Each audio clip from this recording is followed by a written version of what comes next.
El sonido metálico de las ruedas del tren resuena mientras la cámara recorre lentamente las vías oxidadas de una antigua estación ferroviaria en las afueras de Varsovia.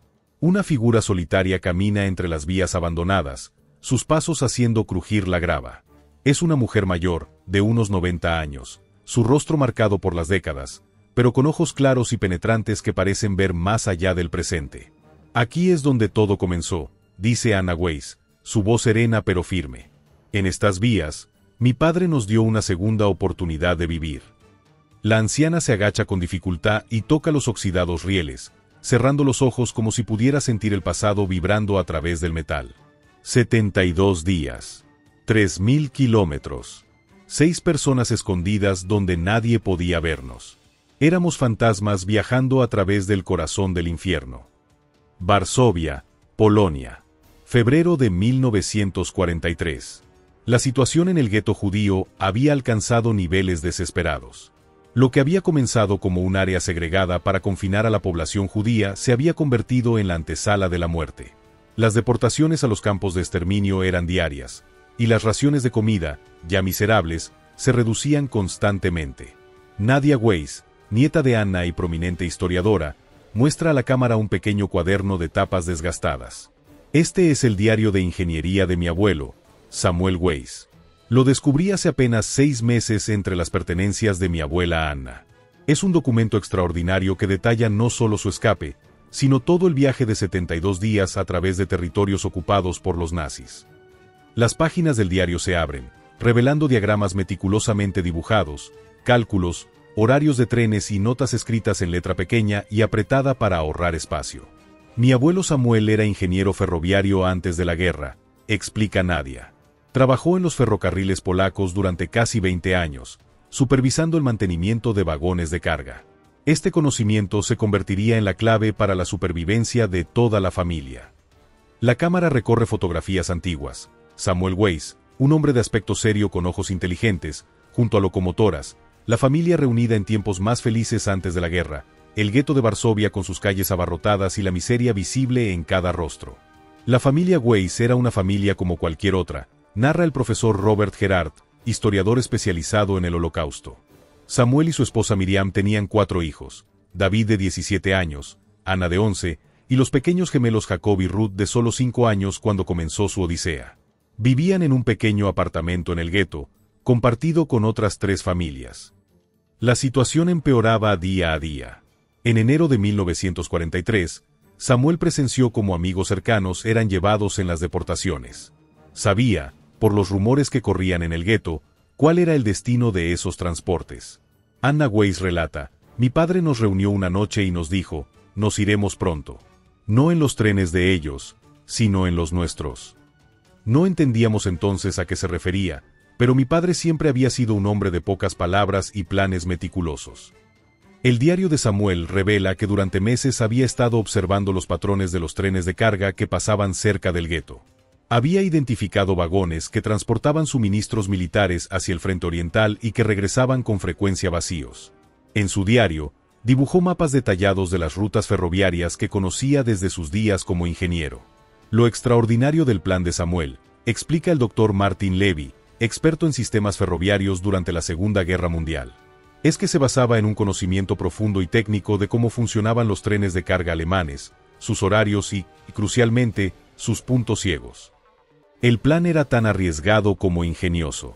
Samuel había descubierto que ciertos tipos de vagones de carga tenían un espacio hueco entre 2 compartimentos, utilizado originalmente para aislamiento y mantenimiento. Con las modificaciones adecuadas, este espacio podría albergar a una familia pequeña.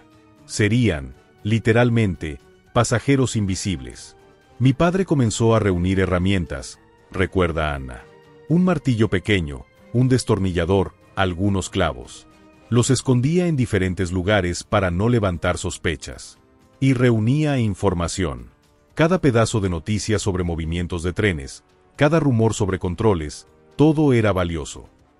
El sonido metálico de las ruedas del tren resuena mientras la cámara recorre lentamente las vías oxidadas de una antigua estación ferroviaria en las afueras de Varsovia. Una figura solitaria camina entre las vías abandonadas, sus pasos haciendo crujir la grava. Es una mujer mayor, de unos 90 años, su rostro marcado por las décadas, pero con ojos claros y penetrantes que parecen ver más allá del presente. Aquí es donde todo comenzó, dice Anna Weiss, su voz serena pero firme. En estas vías, mi padre nos dio una segunda oportunidad de vivir. La anciana se agacha con dificultad y toca los oxidados rieles, cerrando los ojos como si pudiera sentir el pasado vibrando a través del metal. 72 días. 3000 kilómetros. 6 personas escondidas donde nadie podía vernos. Éramos fantasmas viajando a través del corazón del infierno. Varsovia, Polonia. Febrero de 1943.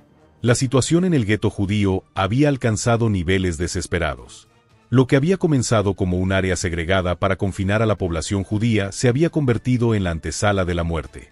Las deportaciones a los campos de exterminio eran diarias, y las raciones de comida, ya miserables, se reducían constantemente. Nadia Weiss, nieta de Anna y prominente historiadora, muestra a la cámara un pequeño cuaderno de tapas desgastadas.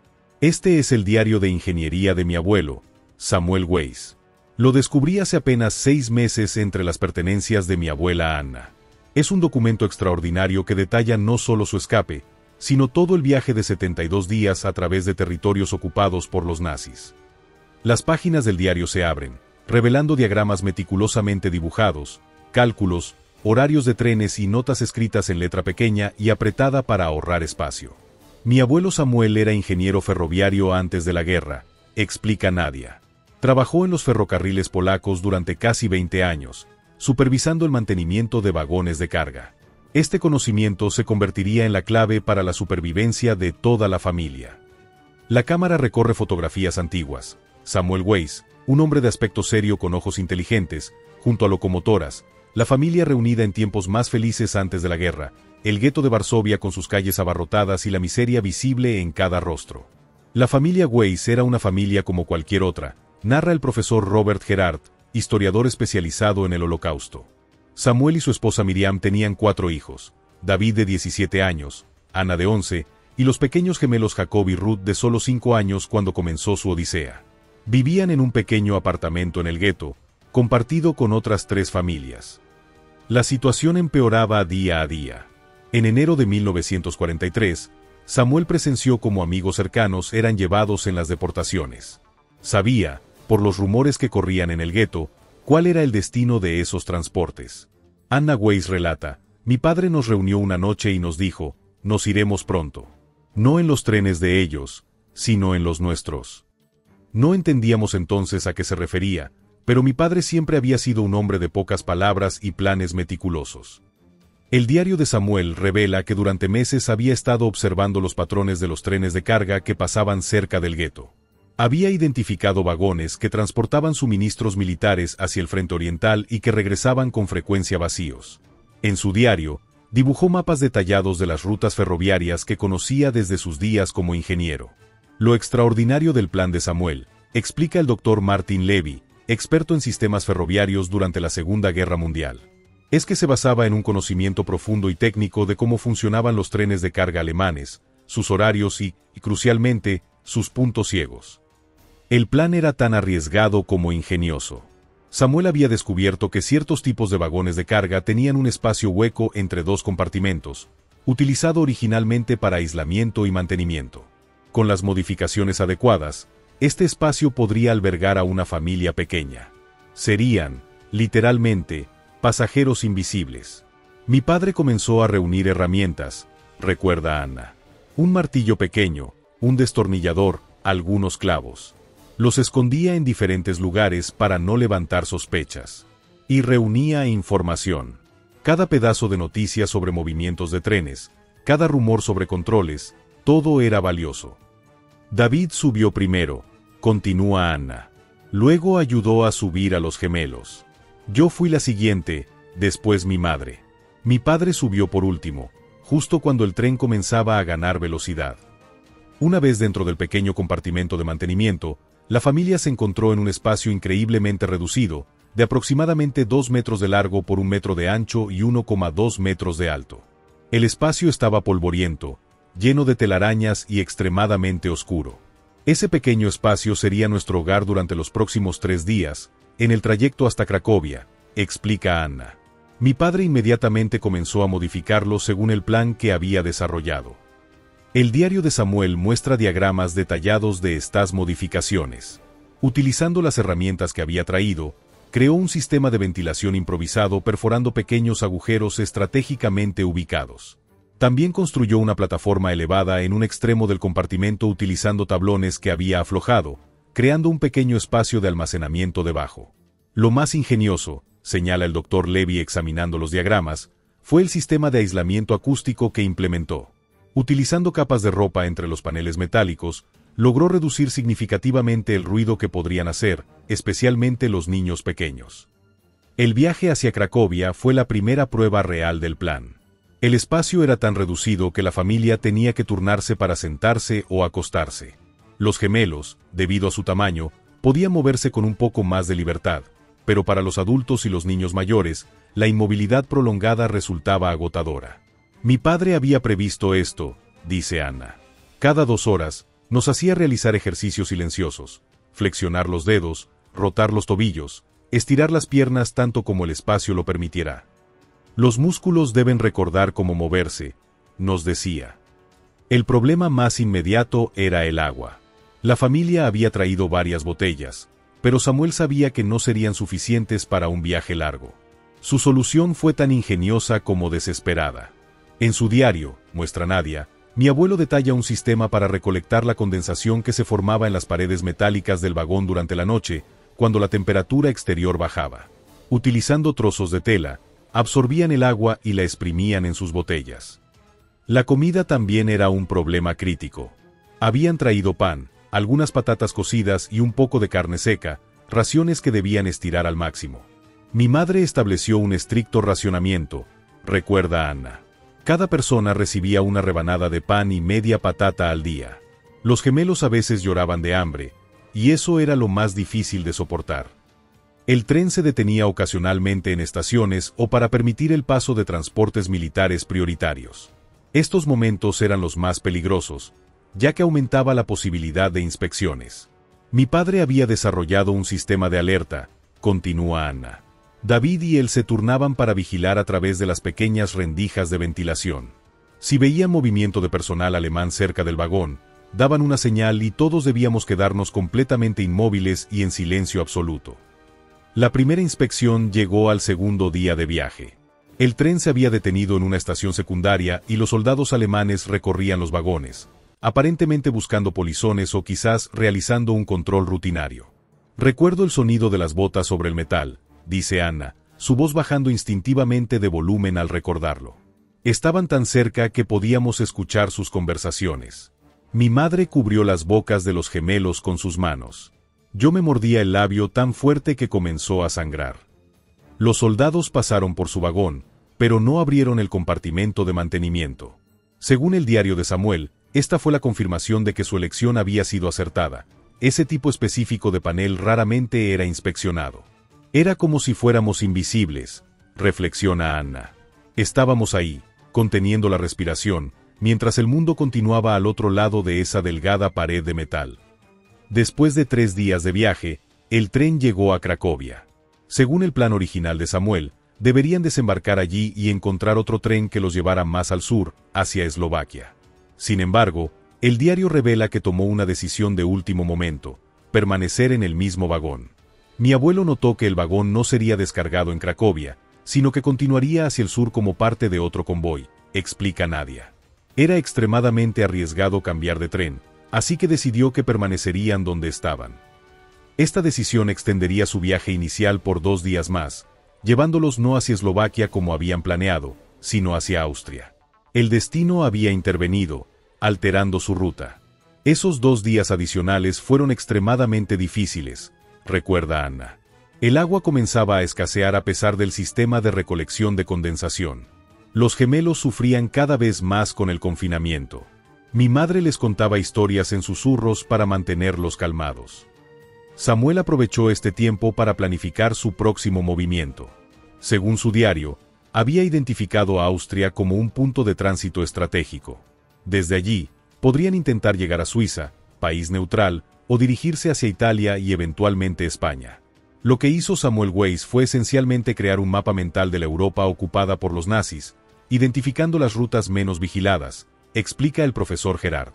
Era un acto de navegación humana extraordinario, realizado sin GPS, sin mapas actualizados, simplemente con su conocimiento previo y su capacidad de adaptación. El quinto día de viaje, el tren se detuvo en Linz, Austria.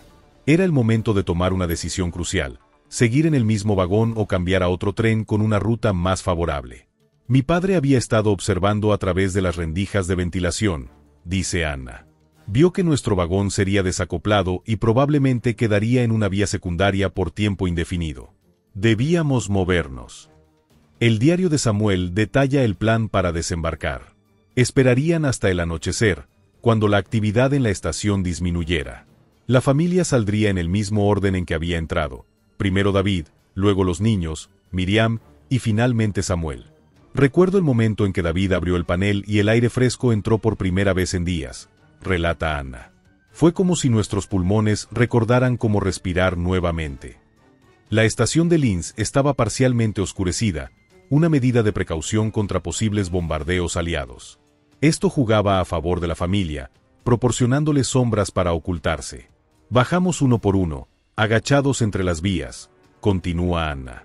Mi padre nos guió hacia un pequeño edificio de mantenimiento que había identificado como desocupado.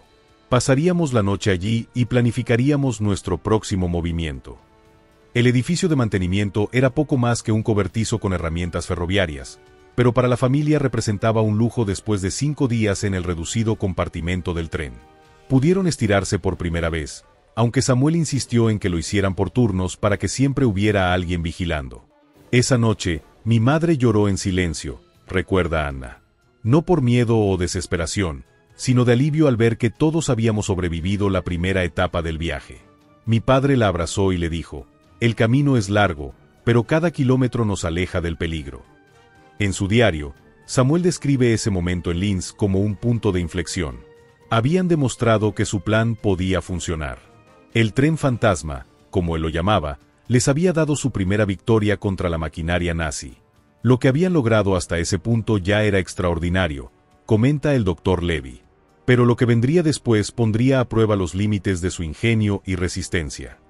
Mientras la familia descansaba en el cobertizo de mantenimiento, Samuel salió a reconocer el terreno. Su objetivo era identificar el próximo tren que podrían abordar. Según su diario, pasó horas observando los movimientos en la estación, escuchando conversaciones de trabajadores ferroviarios, buscando pistas sobre los destinos y horarios. Mi padre regresó al amanecer, recuerda Anna. Estaba exhausto pero excitado. He encontrado nuestro próximo tren, nos dijo. Era un convoy de suministros que se dirigiría hacia el oeste, hacia Múnich. Esta ruta no estaba en el plan original, que contemplaba un movimiento hacia el sur. Sin embargo, Samuel había recalculado su estrategia. Múnich les ofrecía más posibilidades de conexión con trenes hacia Suiza o Francia. El cambio de planes muestra la extraordinaria capacidad de adaptación de Samuel, señala el profesor Gerard. No se aferraba rígidamente a una ruta predeterminada, sino que ajustaba constantemente su estrategia según las oportunidades que se presentaban. La familia pasó todo el día oculta en el cobertizo. Los niños dormían por turnos, recuperándose del agotamiento. Miriam atendía pequeñas heridas y rosaduras que todos habían desarrollado durante el confinamiento prolongado. Samuel y David planificaban meticulosamente el próximo movimiento. Mi hermano David tenía solo 17 años, dice Anna, pero durante ese viaje se convirtió en el brazo derecho de mi padre. Tenía una memoria fotográfica y podía recordar perfectamente los horarios de trenes que mi padre le enseñaba. Al anochecer, Samuel regresó a la estación para una última verificación. El tren hacia Múnich saldría a las 23 horas. Había identificado un vagón similar al anterior, con el mismo tipo de compartimento de mantenimiento. Esta vez fue más difícil, recuerda Anna. Estábamos doloridos, cansados, y los gemelos comenzaban a comprender realmente nuestra situación. Ruth preguntó si volveríamos a casa algún día. Mi madre le dijo que estábamos buscando un nuevo hogar, uno donde nadie nos persiguiera. A las 22:30, la familia se preparó para moverse. El procedimiento sería el mismo: esperar a que el tren estuviera en la vía, pero antes de que la locomotora fuera acoplada, localizar el vagón correcto, abrir el panel de mantenimiento y entrar rápidamente. Mi padre nos dio instrucciones muy precisas, dice Anna. Si algo salía mal, si éramos descubiertos o separados, debíamos dirigirnos a la dirección de un contacto en Múnich. Un antiguo colega suyo de los ferrocarriles que podría ayudarnos. Memorizamos esa dirección, aunque ninguno de nosotros conocía Múnich. La operación se desarrolló según lo planeado. Samuel y David localizaron el vagón adecuado. Con la experiencia adquirida, abrieron el panel en menos tiempo que la primera vez. La familia entró en orden, y Samuel cerró el panel justo cuando los trabajadores ferroviarios comenzaban a acoplar la locomotora. Este nuevo compartimento era ligeramente diferente, señala Nadia mientras muestra los diagramas en el diario. Mi abuelo tuvo que adaptar sus modificaciones. Los puntos de ventilación estaban en lugares distintos, y el espacio era un poco más estrecho en la parte superior. El tren partió hacia Múnich a las 23:15. Según los cálculos de Samuel, el viaje duraría aproximadamente 12 horas, incluyendo paradas. Esa noche desarrollamos una rutina que mantendríamos durante todo el viaje, explica Anna. Nos turnábamos para dormir, 2 personas despiertas siempre, vigilando y escuchando. Los gemelos dormían juntos en el espacio más amplio.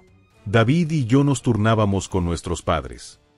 Durante esta segunda etapa del viaje, Samuel comenzó a documentar meticulosamente sus observaciones en el diario. No solo los aspectos técnicos del viaje, sino también reflexiones sobre su familia, sobre el futuro incierto que les esperaba, sobre las pequeñas victorias diarias que representaba cada kilómetro recorrido sin ser descubiertos. Hay una entrada particularmente conmovedora, señala Nadia mientras lee del diario. Hoy Ruth sonrió por primera vez desde que salimos del gueto. Miriam le había hecho una pequeña muñeca con trozos de tela. En medio de este infierno, mi hija encontró un momento de alegría. Eso hace que todo valga la pena. El viaje hacia Múnich transcurrió sin incidentes graves, aunque hubo un momento de tensión cuando el tren se detuvo inexplicablemente en medio de la noche. Estuvimos detenidos durante horas, recuerda Anna. Escuchábamos voces, movimiento de tropas. Mi padre supuso que era un transporte militar prioritario que debía pasar. Pero cada minuto detenidos aumentaba el riesgo de una inspección. Finalmente, el tren reanudó su marcha. Llegaron a las afueras de Múnich al atardecer del día siguiente. Samuel decidió que no entrarían en la estación principal, sino que desembarcarían en una zona industrial donde el tren reduciría la velocidad antes de entrar a la ciudad. Mi padre había identificado el punto exacto, dice Anna. Era una curva donde el tren disminuía a casi 20 kilómetros por hora. Sería lo bastante lento para saltar con seguridad. El desembarque en Múnich sería más peligroso que el anterior. No tendrían la protección de la oscuridad nocturna, y la zona, aunque industrial, podría tener trabajadores o personal de seguridad. Mi padre salió primero, recuerda Anna. Se aseguró de que no hubiera nadie cerca y nos dio la señal. Primero bajó David, quien ayudó a bajar a los gemelos. Luego fui yo, luego mi madre. Lo hicimos mientras el tren pasaba junto a un gran edificio que nos ocultaba brevemente de la vista desde la cabina de la locomotora. La familia se reagrupó rápidamente y se dirigió hacia un área boscosa cercana. Ahora estaban en las afueras de Múnich, una de las ciudades más importantes del Reich alemán. El peligro era constante y multiforme: patrullas militares, policía, civiles que podrían denunciarlos. Pasamos la noche en ese bosque, continúa Anna. Mi padre decidió que era demasiado arriesgado buscar a su contacto de inmediato. Esperaríamos a tener más información. El bosque les proporcionó refugio, pero también nuevos desafíos. Febrero en Baviera significaba temperaturas bajo cero durante la noche. La familia se acurrucó junta para conservar el calor, cubriéndose con todas las capas de ropa que llevaban. Esa fue la primera vez que vi a mi padre realmente preocupado, dice Anna. No por los nazis, sino por el clima. Podemos escondernos de los hombres, dijo, pero no del frío. Al amanecer, Samuel decidió que él y David se aventurarían hasta los límites del bosque para reconocer el área. Necesitaban información, comida y, sobre todo, saber qué trenes salían de Múnich hacia el oeste o el sur. Mi madre, los gemelos y yo nos quedamos escondidos, recuerda Anna. Les contaba historias en susurros para mantenerlos distraídos. Historias de mi propia invención sobre un tren mágico que llevaba a niños a un país donde todos eran libres y felices. Samuel y David regresaron horas después con noticias mixtas. Habían logrado orientarse, estaban a unos 7 kilómetros de la estación principal de Múnich. Habían conseguido algo de comida de un huerto, principalmente manzanas almacenadas para el invierno. Pero más importante, habían escuchado información crucial de trabajadores ferroviarios. Mi padre nos explicó que había una oportunidad única, dice Anna. Un tren especial de suministros saldría al día siguiente hacia Francia, específicamente hacia Lyon. Era una ruta inusual, establecida para transportar equipamiento militar que normalmente iría por mar, pero que se había redirigido debido a la actividad aliada en el Mediterráneo. Este tren representaba una oportunidad ideal, un trayecto largo sin paradas intermedias significativas, que los llevaría mucho más cerca de su objetivo final. Pero abordar un tren en la estación principal de Múnich era extremadamente peligroso. Mi abuelo consideró sus opciones, explica Nadia mientras muestra los diagramas y notas en el diario. Decidió que intentarían abordarlo no en la estación, sino en un punto de maniobras a 2 kilómetros, donde los vagones estarían siendo ensamblados antes de acoplar la locomotora. La familia pasó otra noche en el bosque, preparándose para el movimiento más arriesgado hasta el momento. Samuel repasó el plan varias veces con cada miembro de la familia, asegurándose de que todos entendieran exactamente qué hacer. Mi padre había calculado cada detalle, recuerda Anna. ¿Cuánto tiempo nos tomaría llegar desde el bosque hasta el punto de maniobras? ¿Qué ruta seguiríamos para evitar carreteras principales? Incluso qué hacer si nos separábamos. A la mañana siguiente, la familia Weiss inició su marcha hacia el punto de maniobras. Caminaban en fila india, con Samuel a la cabeza y David en la retaguardia. Utilizaban pequeños caminos rurales y atravesaban campos siempre que era posible. Los gemelos ya estaban agotados, dice Anna. Demasiados días de raciones mínimas, noches frías, tensión constante. Mi padre terminó llevando a Jacob en sus hombros, y David cargó a Ruth. Después de 3 horas de camino, llegaron a un punto elevado desde donde podían observar el patio de maniobras. Era una escena de intensa actividad. Trabajadores ensamblando vagones, oficiales supervisando la carga, guardias patrullando el perímetro. Mi padre observó durante casi 1 hora, continúa Anna. Estaba memorizando patrones, dónde se concentraban los guardias, qué áreas quedaban momentáneamente desatendidas, qué vagones parecían ser los indicados para nuestro propósito. El doctor Levy explica, lo que Samuel Weiss estaba haciendo era un análisis logístico de alta precisión. Sin instrumentos, sin comunicaciones, simplemente con observación y deducción, estaba identificando el punto exacto de entrada en un sistema de alta seguridad. Finalmente, Samuel identificó su objetivo, un grupo de vagones que, según el color de las marcas que llevaban, se dirigirían a Francia. Estaban siendo ensamblados en el extremo más alejado del patio, donde la vigilancia parecía menos intensa. Mi padre nos explicó el plan, dice Anna. Esperaríamos hasta media tarde, cuando los trabajadores tomaran su descanso para comer. Había notado que durante ese periodo, aproximadamente de 30 minutos, la actividad disminuía considerablemente. La familia se ocultó en una pequeña arboleda cercana, esperando pacientemente. Samuel repasó con David exactamente qué vagón buscar. Necesitaban uno con la configuración adecuada para el compartimento oculto, pero esta vez sería aún más específico. Mi abuelo había notado algo crucial, explica Nadia. Según su diario, había identificado vagones con un diseño ligeramente modificado, utilizados para transportar equipamiento sensible a la humedad.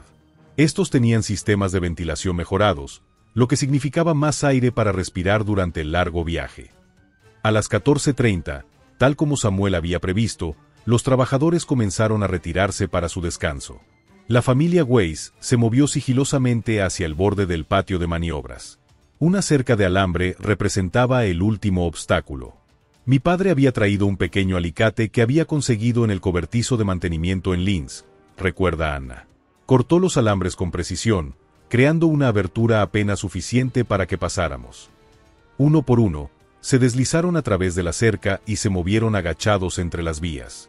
Samuel los guió directamente hacia el vagón que había identificado. Con la experiencia de las operaciones anteriores, abrió el panel de mantenimiento en tiempo récord. Esta vez el espacio era diferente, explica Anna. Era más estrecho pero más largo. Mi padre lo había elegido específicamente porque tenía un sistema de ventilación adicional, aunque significaba que estaríamos aún más apretados. La familia entró rápidamente y Samuel cerró el panel justo cuando los trabajadores comenzaban a regresar de su descanso. Estaban nuevamente encerrados en su escondite móvil, pero ahora enfrentaban el tramo más largo del viaje, Múnich a Lyon, aproximadamente 750 kilómetros a través del corazón de la Alemania nazi y la Francia ocupada. Según el diario de mi abuelo, señala Nadia, calculaba que este tramo tomaría entre 4 y 5 días, dependiendo de las paradas y prioridades militares. Era el doble de tiempo que cualquiera de los tramos anteriores. Este nuevo vagón presentaba ventajas y desafíos. La ventilación mejorada significaba aire más fresco, crucial para un viaje prolongado. Sin embargo, el espacio más estrecho dificultaba aún más el movimiento y aumentaba el riesgo de calambres y problemas circulatorios. Mi padre implementó un nuevo sistema, explica Anna. Cada 2 horas, todos debíamos cambiar de posición, rotando en un orden específico. Esto aseguraba que nadie permaneciera en la posición más incómoda por demasiado tiempo. El tren fue ensamblado completamente y partió de Múnich al anochecer. A diferencia de los tramos anteriores, este sería un viaje principalmente a través de zonas rurales, evitando grandes estaciones donde las inspecciones serían más probables. Mi abuelo había elegido perfectamente, comenta el Dr. Levy. Esa ruta específica, establecida para eludir los bombardeos aliados, pasaba por áreas menos pobladas y tenía muchas menos inspecciones. Era, irónicamente, una ruta diseñada para la seguridad del equipamiento militar alemán que ahora servía para proteger a sus víctimas. Los primeros 2 días del viaje transcurrieron sin incidentes significativos. La familia había establecido ya rutinas efectivas para gestionar el espacio confinado, el racionamiento de comida y agua, y las necesidades básicas. Lo más difícil era mantener la higiene, recuerda Anna. Mi madre había desarrollado un sistema utilizando paños húmedos con el agua de condensación. Nos limpiábamos por turnos, siempre en la oscuridad casi total. El tercer día, sin embargo, enfrentaron su prueba más difícil hasta el momento. El tren se detuvo inesperadamente en medio de la noche. A través de las pequeñas aberturas de ventilación, Samuel pudo ver luces de linternas moviéndose entre los vagones. Mi padre nos despertó con un suave silbido, nuestra señal de peligro inmediato, dice Anna. Nos quedamos completamente inmóviles. Incluso los gemelos, que ahora comprendían perfectamente la situación, contuvieron la respiración. Las voces alemanas se acercaban. Eran soldados realizando lo que parecía ser una inspección detallada. A diferencia de las verificaciones rutinarias anteriores, esta parecía metódica y exhaustiva. Mi padre susurró que creía que estaban buscando específicamente polizones o contrabando, continúa Anna. Quizás había habido algún informe o sospecha. Podíamos escuchar cómo abrían compartimentos de carga, cómo golpeaban las paredes buscando espacios huecos.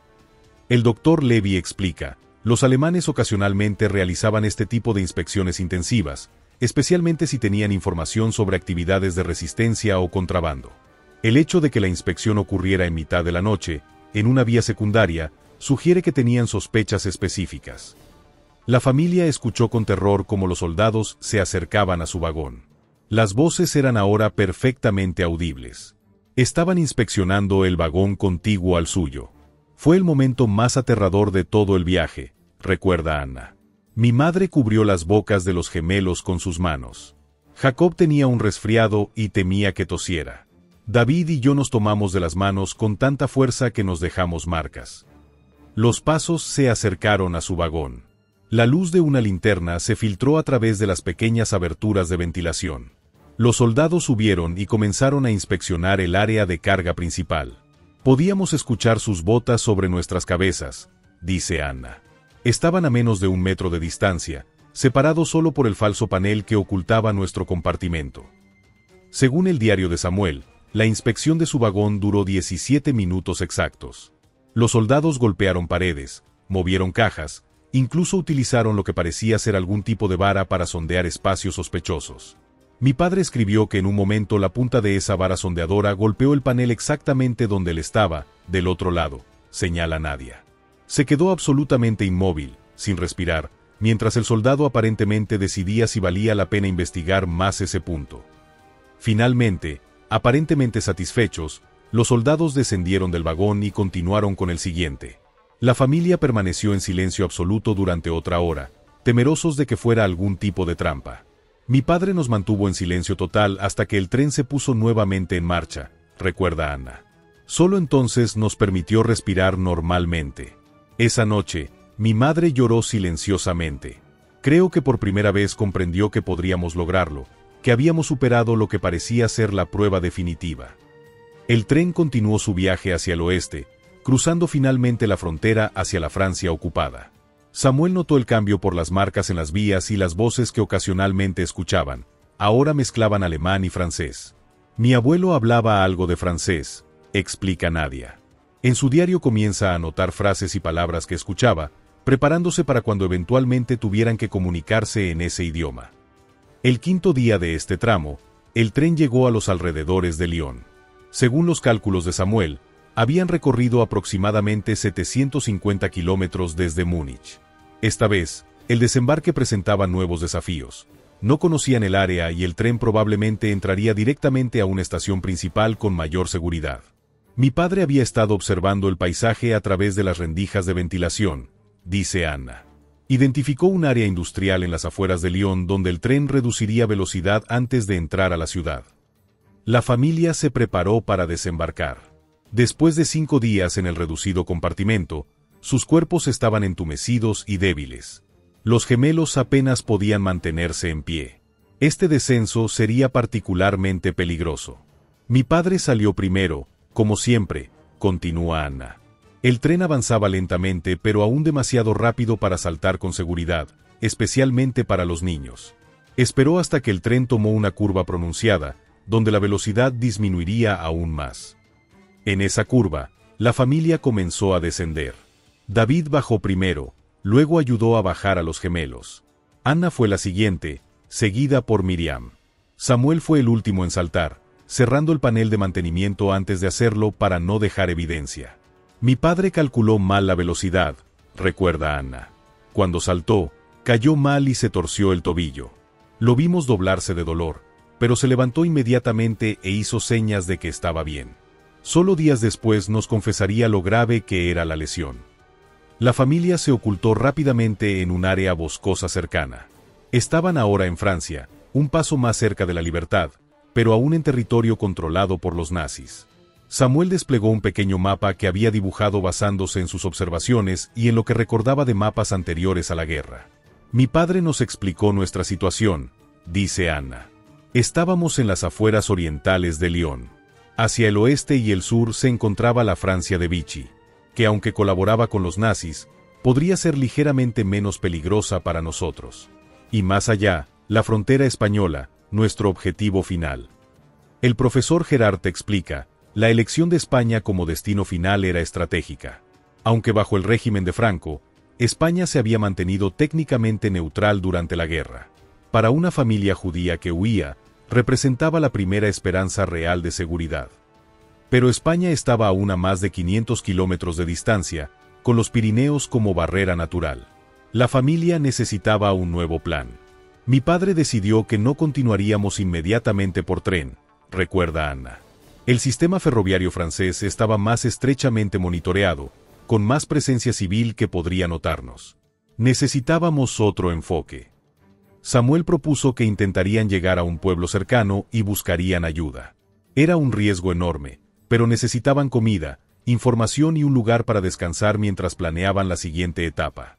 Mi padre había escuchado rumores en el gueto sobre redes de resistencia en Francia, continúa Anna.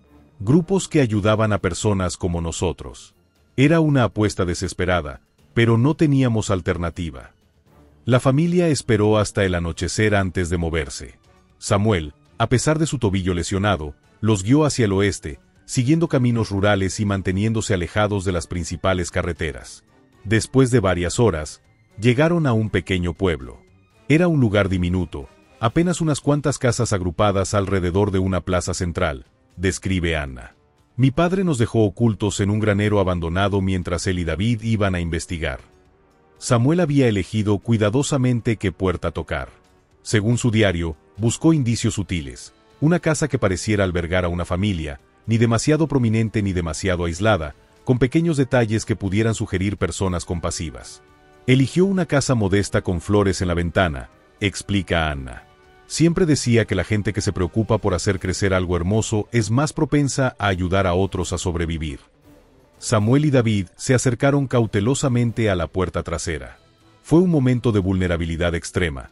Después de semanas evitando cualquier contacto humano, estaban a punto de revelar su presencia y ponerse a merced de extraños. Mi padre no sabía qué esperar, dice Anna. Podían ser entregados a las autoridades o encontrar salvadores. No había término medio. Una mujer mayor abrió la puerta. Samuel, utilizando su limitado francés, simplemente dijo: «Somos judíos. Necesitamos ayuda». La mujer los miró por un largo momento, luego miró a ambos lados para asegurarse de que nadie los veía, y los invitó a entrar. Esa mujer era Marguerite Dubois, explica Nadia. Años después, mi padre logró encontrarla para agradecerle. Resultó que su hijo había sido parte de la resistencia francesa y había sido capturado por los alemanes meses antes. Ella consideró que ayudarnos era una forma de honrar su memoria. Marguerite les ofreció comida, la primera comida caliente que tenían en semanas, y un lugar seguro para pasar unos días. Más valioso aún, les proporcionó información crucial sobre las redes de resistencia en la región. Gracias a Marguerite, mi abuelo supo de la existencia de una red organizada que ayudaba a refugiados a cruzar a España, continúa Nadia. En su diario, escribe sobre su asombro al descubrir que no estaban solos, que había toda una infraestructura clandestina dedicada a salvar vidas. La familia Weiss pasó 3 días con Marguerite, recuperando fuerzas y planeando su próximo movimiento. Samuel utilizó este tiempo para tratar su tobillo lesionado y reconsiderar su estrategia. El tren fantasma les había llevado mucho más lejos de lo que cualquiera hubiera pensado posible, pero para el tramo final necesitarían un enfoque diferente. Marguerite contactó con la resistencia local, explica Anna. Nos dijo que no podía garantizar nada, pero que intentaría conseguir un transporte para llevarnos más al sur, hacia Toulouse, donde la red de escape era más fuerte. Durante esos días de espera, la familia experimentó algo casi olvidado: momentos de normalidad. Los gemelos jugaron en el jardín trasero, cuidadosamente oculto de la vista de los vecinos. Miriam ayudó a Marguerite en la cocina. David arregló algunos muebles rotos como forma de agradecimiento. Mi padre dedicó ese tiempo a estudiar mapas que Marguerite había conseguido, recuerda Anna. Trazó posibles rutas, calculó distancias, memorizó nombres de pueblos. Estaba planificando meticulosamente el resto de nuestro viaje, por si la ayuda prometida no se materializaba. Al cuarto día, un hombre llamado Marcel llegó en un camión de reparto. Era parte de la resistencia y había acordado llevar a la familia Weiss hacia el sur, ocultos entre cajas de productos agrícolas. Marcel era un hombre corpulento con manos enormes y una voz suave, describe Anna.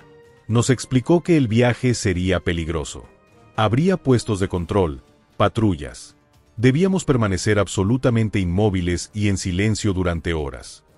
El camión fue cargado con cajas de verduras.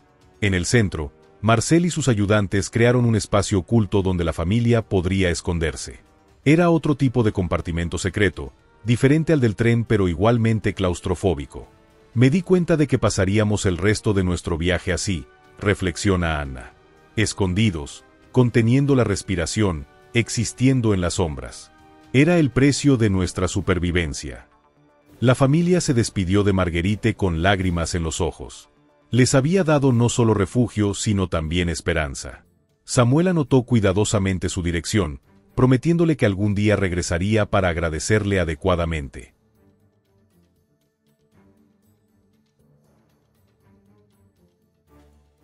Esa promesa tardó 20 años en cumplirse, comenta Nadia. Pero mi abuelo nunca olvidó a quienes arriesgaron sus vidas para ayudarles. El viaje en el camión de Marcel fue tenso pero relativamente corto, aproximadamente 350 kilómetros hasta las afueras de Toulouse.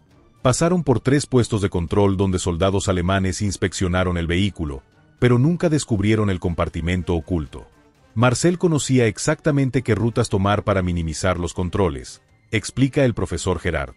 La resistencia francesa había desarrollado un sistema sofisticado para transportar personas y suministros bajo las narices de los ocupantes. En Toulouse, Marcel entregó a la familia a otro contacto de la resistencia, Jean Moreau, una maestra de escuela que utilizaba su respetada posición como cobertura para actividades clandestinas. Jean nos alojó en el ático de la escuela, recuerda Anna. Nos explicó que tendríamos que esperar quizás una semana mientras se organizaba la próxima etapa de nuestro viaje, el cruce de los Pirineos. Samuel aprovechó este tiempo para finalizar su planificación. Según su diario, estaba preocupado por el cruce montañoso, especialmente con los niños pequeños y en la temporada de invierno tardío.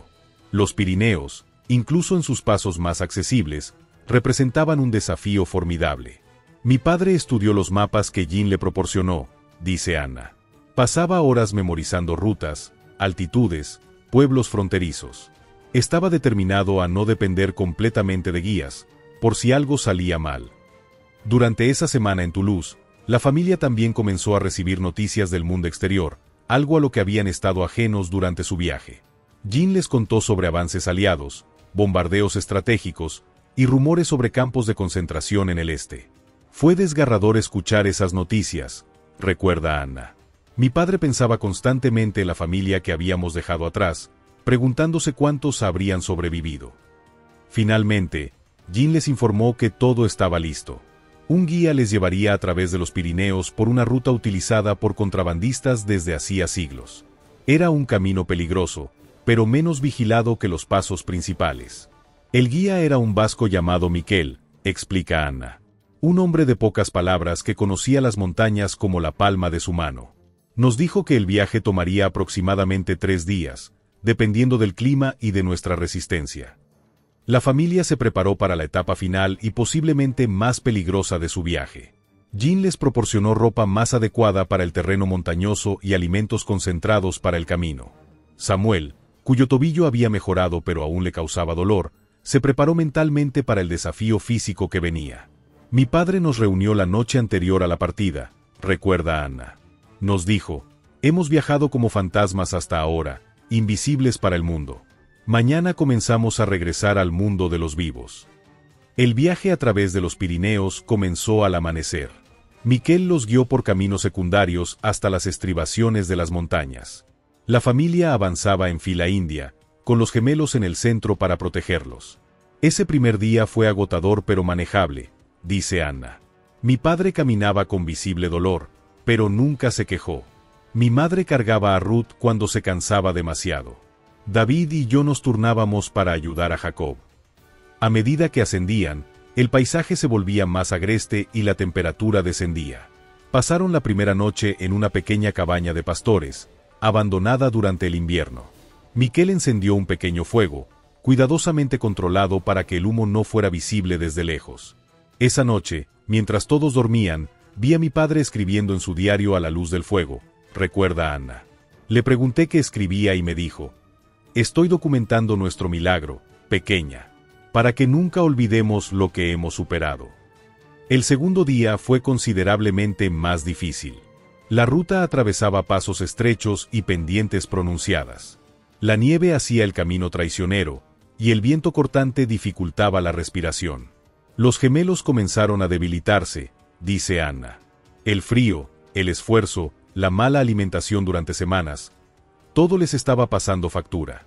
Mi padre decidió que nos turnaríamos para llevarlos en brazos, incluso Miquel se ofreció a ayudar.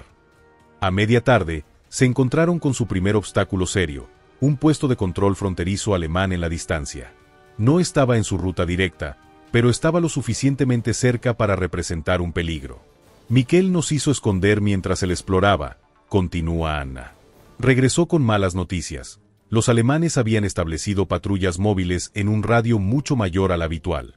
Tendríamos que desviarnos significativamente, lo que añadiría al menos un día a nuestro viaje. Esta desviación los llevó por terreno aún más difícil, un desfiladero rocoso apenas transitable. Avanzaban lentamente, a veces a 4 patas para mantener el equilibrio. Mi madre se cortó la mano con una roca afilada, recuerda Anna. La venda improvisada rápidamente se empapó de sangre, pero ella insistió en que debíamos continuar. Un poco de sangre no es nada comparado con lo que hemos arriesgado, dijo. Pasaron la segunda noche en una cueva natural, protegidos del viento pero expuestos al frío intenso. La familia se acurrucó junta para conservar el calor, mientras Miquel montaba guardia. Esa noche fue la más dura, dice Anna. Ruth desarrolló fiebre. No teníamos medicamentos, solo un poco de agua para refrescar su frente. Mi madre la sostuvo toda la noche, cantándole suavemente al oído. Al amanecer, la condición de Ruth había empeorado. Tenía los labios azulados y respiraba con dificultad.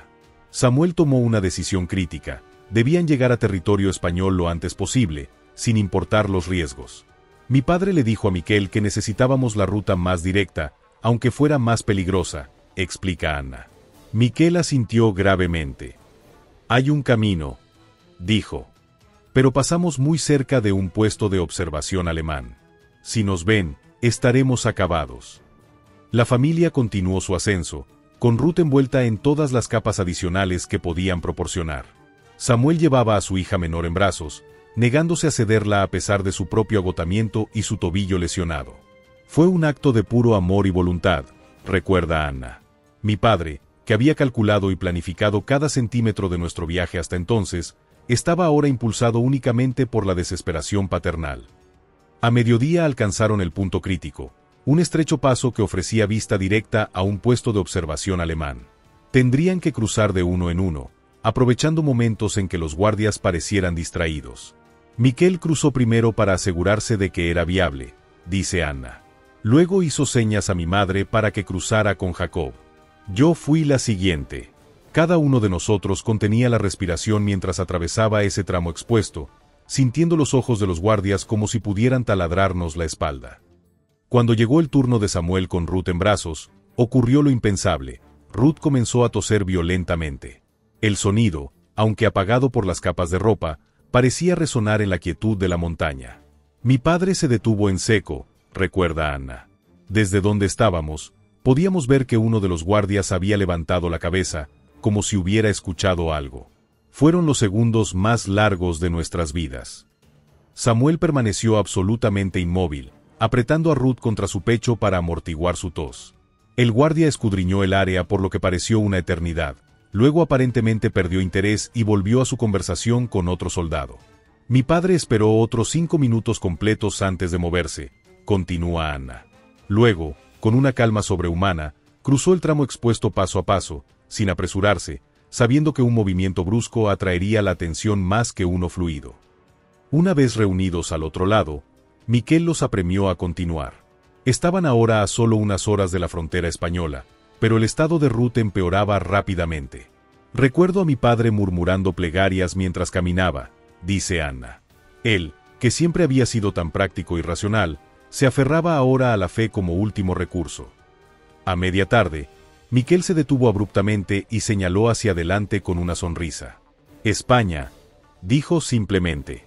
No había ninguna marca visible, ninguna línea en el suelo, recuerda Anna. Solo más montañas que se veían exactamente iguales a las que acabábamos de atravesar. Pero Miquel estaba seguro, habíamos cruzado a territorio español. La familia se permitió un breve momento de alivio, pero la condición de Ruth seguía siendo crítica. Necesitaban encontrar ayuda médica lo antes posible. Miquel nos guió hacia un pequeño pueblo en el valle, continúa Anna. Nos dijo que había un médico allí que había ayudado a otros refugiados. No era seguro revelar que éramos judíos, pero podíamos presentarnos como refugiados franceses huyendo de la ocupación. Descendieron hacia el pueblo mientras la tarde caía. Ruth había perdido el conocimiento, y Samuel la llevaba como si fuera lo más preciado del mundo. Su rostro reflejaba determinación mezclada con terror. Mi padre había calculado cada aspecto de nuestro viaje, reflexiona Anna. Había previsto hambre, frío, puestos de control, inspecciones, pero no había contemplado que la enfermedad pudiera arrebatarle a su hija cuando la libertad estaba tan cerca.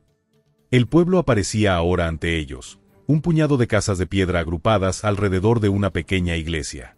Luces tenues brillaban en algunas ventanas, señal de vida normal en un mundo que para la familia Weiss había sido cualquier cosa menos normal durante meses. Miquel nos condujo directamente a una casa en las afueras, recuerda Anna. Golpeó la puerta con un patrón específico, 2 golpes rápidos, pausa, 3 golpes. Una señal acordada. La puerta fue abierta por un hombre de mediana edad con semblante serio pero ojos amables. Era el doctor Javier Sánchez, quien había estado ayudando secretamente a refugiados que cruzaban la frontera. El doctor Sánchez tomó a Ruth de los brazos de mi padre sin hacer preguntas, dice Anna. Nos indicó que entráramos rápidamente y cerró la puerta tras nosotros. Solo entonces nos dimos cuenta, Estábamos en una casa, bajo techo, a salvo. El doctor Sánchez examinó a Ruth inmediatamente. Su diagnóstico fue neumonía, agravada por el agotamiento y la exposición al frío. Comenzó el tratamiento con los limitados recursos médicos disponibles en aquel remoto pueblo fronterizo. Mi madre se sentó junto a la cama de Ruth, sosteniendo su mano, recuerda Anna. El resto de nosotros caímos en un estado de agotamiento total. Creo que dormí 24 horas seguidas.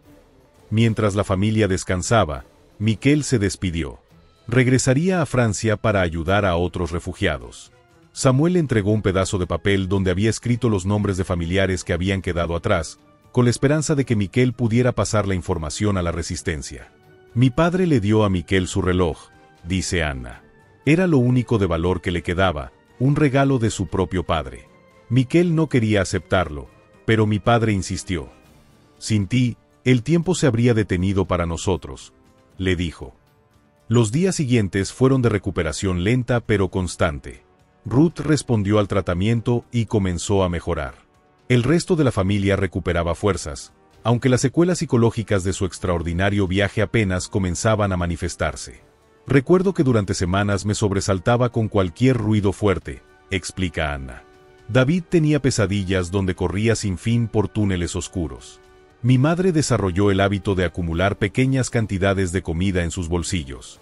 El miedo se había convertido en parte de nosotros.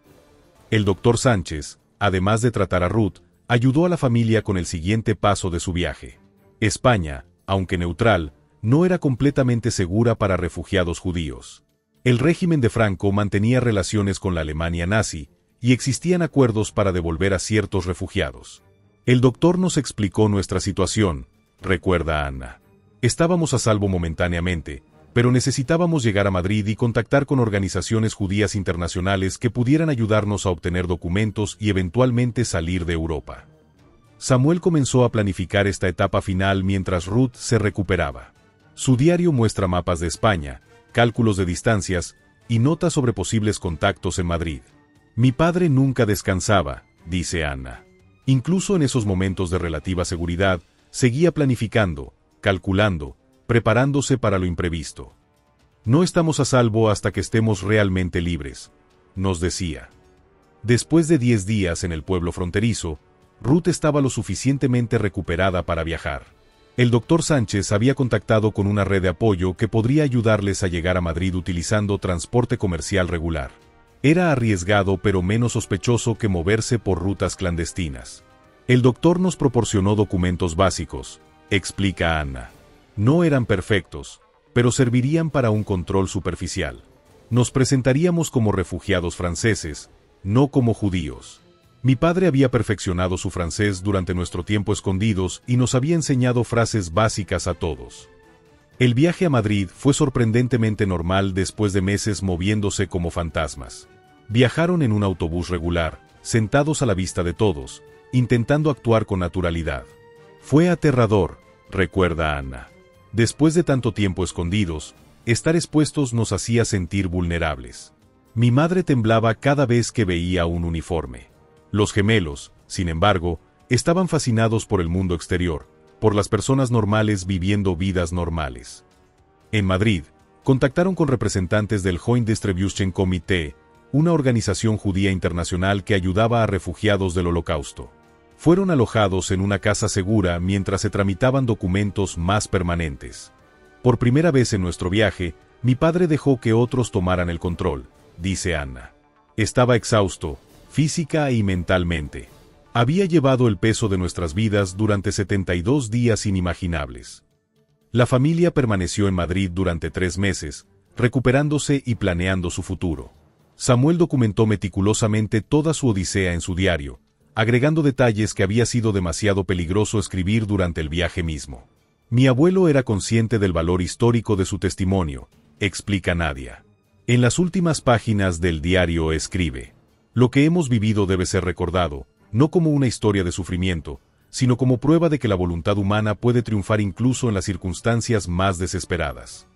Finalmente, en junio de 1943, la familia Weiss obtuvo visas para Argentina, gracias a los esfuerzos de organizaciones judías internacionales.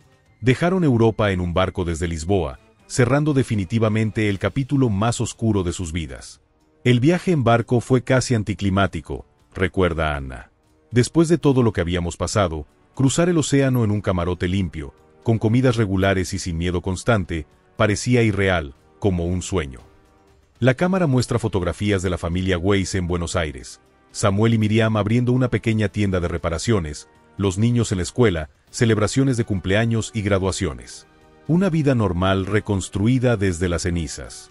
En Argentina comenzamos de nuevo, dice Anna. Mi padre nunca volvió a trabajar en ferrocarriles, aunque le ofrecieron puestos. Decía que había pasado suficiente tiempo en trenes para toda una vida. Pero siempre se detenía a observarlos cuando los veíamos, con una mirada que mezclaba temor y gratitud. La historia del tren fantasma permaneció como un relato familiar durante décadas. Los Weiss raramente hablaban de su experiencia con extraños, como muchos supervivientes del Holocausto. Mi padre guardó su diario en una caja de metal, explica Anna. Solo lo releía en ciertas fechas significativas, el día que escapamos del gueto, el día que cruzamos a España. Era como un ritual privado de memoria. Fue solo en los años 80, cuando surgió un renovado interés por documentar testimonios del Holocausto, que David, el hijo mayor, comenzó a compartir fragmentos de su historia con investigadores. Mi tío sentía la responsabilidad de testimoniar, dice Nadia. Especialmente porque muchas historias de escape y resistencia judía seguían siendo opacadas por la narrativa dominante de victimización pasiva. En 1985, un historiador del Holocausto se interesó específicamente en las rutas de escape a través de Europa ocupada. David mencionó el tren fantasma durante una entrevista, despertando gran interés. Fue entonces cuando comenzamos a comprender lo extraordinario que había sido el viaje de mi familia, explica Nadia. El historiador nos dijo que no conocía otros casos documentados de familias que hubieran recorrido distancias tan grandes utilizando trenes de carga como refugio móvil. La investigación se intensificó cuando, en 2005, fueron desclasificados archivos ferroviarios alemanes que contenían registros de inspecciones y anomalías reportadas durante la guerra. Lo fascinante, señala el Dr. Levy, es que encontramos reportes de lo que los alemanes llamaban Das Geisterzug o el tren fantasma.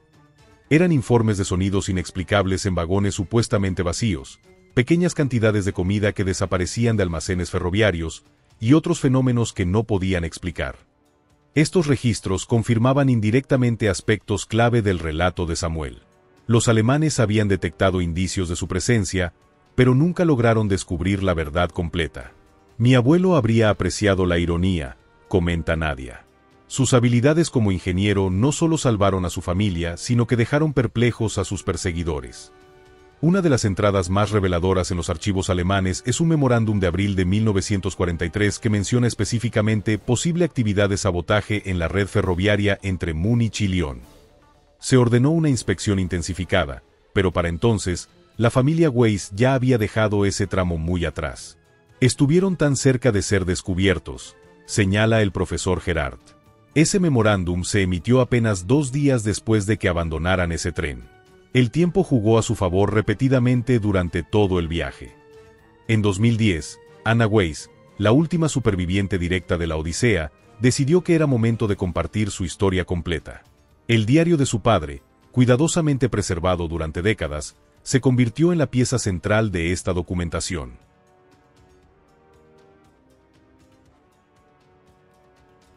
Mi madre sentía que el mundo necesitaba conocer esta historia, explica Nadia. No por gloria personal o reconocimiento, sino como testimonio de lo que los seres humanos son capaces de lograr cuando la supervivencia de sus seres queridos está en juego. La historia del tren fantasma ofrece perspectivas únicas sobre aspectos poco explorados del Holocausto, las estrategias de supervivencia, la resistencia ingeniosa y el papel de la infraestructura de transporte tanto en la implementación del genocidio como en las rutas de escape. Lo que hizo Samuel Weiss fue subvertir el sistema mismo que los nazis habían construido para la destrucción, explica el Dr. Levy. Utilizó los trenes, que eran el medio principal para transportar judíos a los campos de exterminio, como su vehículo hacia la libertad. Hay una poética justicia en eso. El relato también ilumina la importancia de habilidades técnicas específicas en las estrategias de supervivencia. El conocimiento profundo de Samuel sobre sistemas ferroviarios le proporcionó ventajas que otros refugiados no tenían.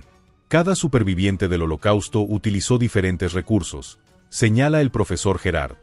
Algunos tenían contactos, otros dinero, otros habilidades lingüísticas. En el caso de Samuel, su comprensión de la ingeniería ferroviaria fue literalmente su boleto de salida. La familia Weiss nunca regresó a Polonia. Samuel y Miriam vivieron el resto de sus vidas en Argentina, creando un nuevo hogar y viendo crecer a sus hijos y nietos en libertad. Mi abuelo falleció en 1972, dice Nadia. Mi abuela vivió hasta 1988. David murió en 2012, y ahora mi tía Ana es la última conexión directa con esa extraordinaria travesía. Anna Weiss, ahora de 93 años, vive rodeada de una familia extendida que incluye nietos, bisnietos e incluso tataranietos. El legado del tren fantasma continúa en estas generaciones que no existirían sin el ingenio y la determinación de Samuel. Cada vez que tengo dudas o enfrento dificultades, confiesa Nadia, pienso en lo que mi abuelo logró. ¿Cómo puedo rendirme ante cualquier obstáculo cuando él transportó a una familia entera a través de la Europa nazi utilizando solo su inteligencia y voluntad? En 2018, un equipo de arqueólogos e historiadores intentó reconstruir partes del viaje del tren fantasma. Utilizando el diario de Samuel y registros ferroviarios de la época, identificaron estaciones, vías y puntos de cruce que coincidían con su relato. Lo asombroso es la precisión de sus descripciones, comenta la doctora Elena Katz, arqueóloga especializada en sitios relacionados con el Holocausto. Cuando comparamos sus anotaciones sobre distancias y tiempos con los registros oficiales, encontramos que eran notablemente exactas, a pesar de haber sido calculadas desde un compartimento oscuro con solo vislumbres ocasionales del exterior. Este proyecto de reconstrucción también reveló detalles técnicos que hacían aún más impresionante el logro de Samuel. Los vagones que había identificado tenían efectivamente características estructurales especiales que creaban los espacios huecos que él había utilizado. Era como descifrar el pensamiento de un genio de la improvisación, dice la doctora Katz. Samuel combinó su conocimiento técnico con observación aguda e intuición para identificar exactamente qué vagones servirían para su propósito. No cualquier ingeniero habría notado esos detalles específicos. En cierto sentido, la historia del tren fantasma representa un paradigma diferente para entender el Holocausto, no solo como una narración de víctimas pasivas, sino también de resistencia activa, ingenio y supervivencia contra todo pronóstico. Demasiado a menudo, las historias del Holocausto terminan en las cámaras de gas, reflexiona el profesor Gerard. Necesitamos también estas narrativas de supervivencia extraordinaria, no para minimizar el horror del genocidio, sino para honrar la resistencia humana ante él. Para Anna, compartir la historia de su familia ha sido un proceso de sanación tardía. Durante décadas, como muchos supervivientes, mantuvo un silencio protector sobre su pasado. Los gemelos, Jacob y Ruth, raramente hablaron de ello, incluso con sus propios hijos, explica Nadia. Era demasiado doloroso, demasiado traumático. Pero mi tía Ana encontró, en su vejez, una necesidad de testimoniar, de asegurarse de que la historia no se perdiera. Ana regresa a la estación ferroviaria abandonada donde comenzó nuestra historia. Camina lentamente entre las vías oxidadas, su figura frágil pero erguida contra el atardecer. A veces, cuando cierro los ojos, dice, puedo sentir el movimiento del tren, escuchar el ritmo de las ruedas sobre los rieles. Para muchos, ese sonido era una sentencia de muerte. Para nosotros, se convirtió en la canción de cuna de nuestra supervivencia. Se detiene y se agacha para tocar los rieles, un eco del gesto que vimos al principio. Esta vez, sin embargo, sonríe. Mi padre siempre decía que los trenes no tienen destino propio, continúa. Van donde las vías los llevan. Pero nosotros, incluso escondidos en las entrañas de acero de aquellos vagones, éramos libres porque habíamos elegido nuestro camino. La cámara se aleja mientras Ana permanece junto a las vías, su figura diminuta contra el vasto paisaje, una superviviente del viaje más improbable, testigo de cómo el ingenio humano puede trazar rutas hacia la libertad incluso en los momentos más oscuros de la historia. Entre los documentos que Samuel Weiss dejó tras su muerte, había un pequeño mapa dibujado a mano. No es un mapa convencional con ciudades y fronteras, sino un diagrama del viaje del tren fantasma. Las líneas no representan distancias físicas sino tiempo. Cada centímetro equivale aproximadamente a un día de viaje. Es un documento extraordinario, comenta Nadia mientras lo muestra. Es un mapa del tiempo robado a la muerte. Cada línea, cada anotación, representa un día que los nazis creyeron que no tendríamos. El legado del tren fantasma continúa resonando de formas inesperadas. Ingenieros modernos han estudiado las soluciones improvisadas de Samuel como ejemplos de pensamiento adaptativo bajo presión extrema. Lo que resulta fascinante desde una perspectiva de ingeniería, explica el Dr. Levy, es cómo Samuel combinó conocimiento técnico formal con improvisación creativa. Sus soluciones para ventilación, conservación de agua y aislamiento acústico eran notablemente efectivas considerando las limitaciones extremas bajo las que trabajaba. El diario de Samuel ha sido digitalizado y sus diagramas técnicos estudiados por historiadores de la ciencia y la tecnología. Sus métodos para recolectar agua de condensación han sido comparados con sistemas modernos de captación de agua en entornos extremos. Hay algo profundamente conmovedor en el hecho de que sus soluciones desesperadas para mantener a su familia con vida ahora informan desarrollos que pueden salvar vidas en contextos humanitarios, señala Nadia. Para Anna, sin embargo, el verdadero legado del tren fantasma es mucho más personal. Señala una fotografía familiar reciente, 4 generaciones reunidas, sonrientes, libres. Esto es lo que mi padre transportaba realmente en aquel tren, dice con voz emocionada.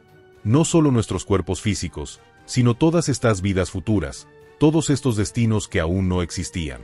Cuando pienso en esas 72 días, no veo solo una historia de supervivencia pasada. Veo el futuro que él se negó a renunciar. El sol se pone sobre las vías abandonadas. Anna mira una última vez hacia el horizonte, hacia donde los rieles se pierden en la distancia. 72 días, murmura. 3000 kilómetros. Un viaje que comenzó en la desesperación y terminó en la vida. El tren fantasma sigue viajando, de algún modo, en cada uno de nosotros. La cámara se aleja mientras Anna camina lentamente alejándose de las vías, su figura iluminada por los últimos rayos del sol, una superviviente cuya historia desafía el olvido. Y recuerda al mundo que incluso en los momentos más oscuros de la historia humana, la ingeniosidad, el coraje y el amor familiar pueden trazar rutas inesperadas hacia la libertad. Mi padre no se consideraba un héroe, concluye Anna. Siempre decía, hice lo que cualquier padre habría hecho. Pero lo extraordinario no fue solo que encontrara el camino hacia la libertad, sino que nos enseñara, en medio del infierno, que siempre hay un camino si tienes el coraje y la inteligencia para buscarlo. De los 6 miembros de la familia Weiss que emprendieron el viaje del tren fantasma, todos sobrevivieron. Samuel falleció en 1972 a los 74 años. Miriam vivió hasta 1988, alcanzando los 83 años. David, quien ayudó a su padre en cada etapa del viaje, murió en 2012 a los 86 años. Los gemelos, Jacob y Ruth, viven actualmente en Israel, rodeados de una extensa familia. Anna Weiss, quien ha compartido su testimonio para este documental, celebró su 93 cumpleaños durante la filmación.